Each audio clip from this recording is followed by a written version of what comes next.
روزے دار کو اللہ کی خاص رحمت نصیب ہوتی. ایک حدیث میں آتا ہے کہ روزے دار کو دو خوشیاں نصیب ہوتی ہیں. ایک خوشی اسے تب ملتی ہے جب وہ روزہ کھولتا ہے، جب سارے دن کی بھوک اور پیاس کاٹنے کے بعد شام کے لمحے ہوتے ہیں اور پھر روزہ منزل تک پہنچتا ہے تو کس مسرت اور خوشی اور سرشاری کے عالم میں روزہ دار ہوتا ہے کہ شکر ہے کہ اتنی لمبی اور اتنی سخت گرمی کے ماحول کی شدت کے باوجود اللہ تعالیٰ نے مجھے روب منزل کیا.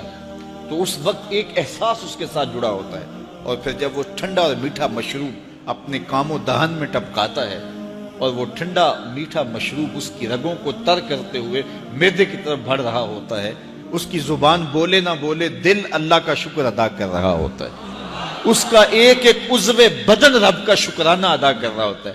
وہ ٹھنڈا اور میٹھا مشروب رگوں کو تر کرتا ہوا آگے بڑھتا چلا جاتا ہے، لیکن شکرانے کا وہ پیکر بن جاتا ہے. وہ ایک مسرت، ایک خوشی کا عالم ہوتا ہے کہ روزہ بھی نپ گیا، سارے دن کی تکلیف بھی کٹ گئی اور اللہ نے مجھے افطار کے لمحوں تک پہنچایا. فرمایا روزے دار کو ایک خوشی تب ملتی ہے جب وہ روزہ کھولتا ہے، وَفَرْحَةٌ عِنْدَ لِقَاءِ رَبِّهِ، اور دوسری خوشی روزہ دار کو تب ملے گی جب روزے کے صلے میں اللہ اپنا دیدار عطا فرمائے. بنی آدم کے جتنے بھی عمل ہیں 10 سے لے کر 700 گنا تک اس کا ثواب اولاد آدم کو اس کا دیا جاتا ہے. جتنا گڑ ڈالو اتنا ہی میٹھا. تو بعض کو 10 گنا، بعض کو 70 گنا، بعض کو 100 گنا، بعض کو 700 گنا. تو 10 سے لے کر 700 گنا تک بندے کے اعمال کا صلہ دیا جاتا ہے. لیکن میرے حضور نے فرمایا لیکن روزہ جو ہے اللہ فرماتا ہے وہ میرے لیے ہے اور اس کا اجر میں خود عطا کروں. جب وہ خود عطا کرے گا تو کتنا عطا کرے گا؟ سخی اتنا بڑا ہو تو پھر کیا عطا کرے گا؟ بلکہ بعض نے اس کو عجزی بہی کی بجائے عجزہ پڑھا ہے بصیغہ مجہول کہ روزہ میرے لیے ہے اور اس کی جزا میں خود ہوں. باقی اعمال کی جزا جنت ہے، جنت کی نعمتیں ہیں اور بہت کچھ ہے، لیکن روزے کی جزا میں خود ہوں. اور جس کو وہ خود مل گیا پھر جنت میں مل گئی، جنت والا جو مل گیا پھر جنت بھی مل گئی، جنت کی نعمتیں بھی مل گئیں.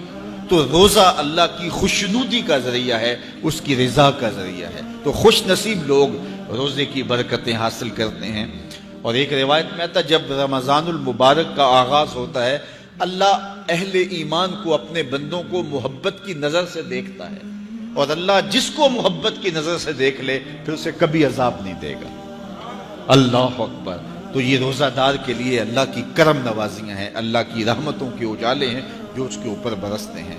تو میں اور آپ اس ماہ انور کو، اس ماہ نور کو اس طرح سے گزاریں کہ ہمارے اندر کے پاپ دھل جائیں، ہماری غلاظتیں گناہوں کی مٹ جائیں، ہمارا سینہ صاف ہو جائے، ہم اہل ایمان کے لیے کشادہ دل ہو جائیں.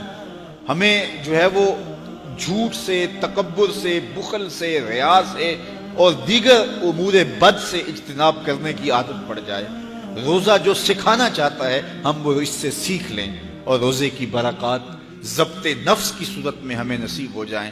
تو ہم روزے کے بعد بھی، ماہ سیام کے گزرنے کے بعد بھی ایک نئی زندگی لے کر، ایک تازگی لے کر، ایک نور و روشنی لے کر کے جو ہے وہ معاشرے کے، اسلامی معاشرت کے ایک اہم فرد کی صورت کے اندر جو ہے وہ سامنے آئیں.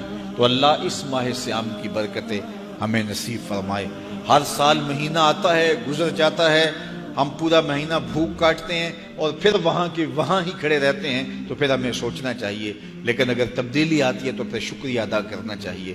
آج کی اس تاریخ میں ہم عزم کر کے اٹھیں کہ ہمارا یہ ماہ سیام ہماری زندگی میں ایک سنگ میل ثابت ہوگا اور ہم ایک نئے باغپن کے ساتھ، نئے عزم کے ساتھ یہ مہینہ گزاریں گے اور ضبط نفس سیکھیں گے اس مہینے سے.